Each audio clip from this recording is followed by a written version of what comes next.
ਕਰਬਲ ਢੋਵੇ ਢਾਣੀ ਸਿੰਦਾ ਕੀਤੀ ਅਮਰ ਕਹਾਣੀ।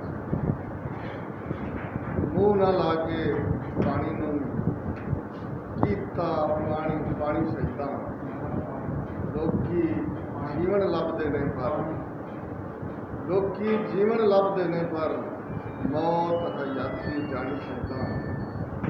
ਆਪਣੇ ਸਿਰ ਵੀ ਨੰਗੇ ਕਰਕੇ ਦੀਨ ਤੇ ਚਾਦਰ ਤਾਣੀ ਸਕਦਾ। ਖਾ ਕੇ ਸ਼ਫਾ ਕਰ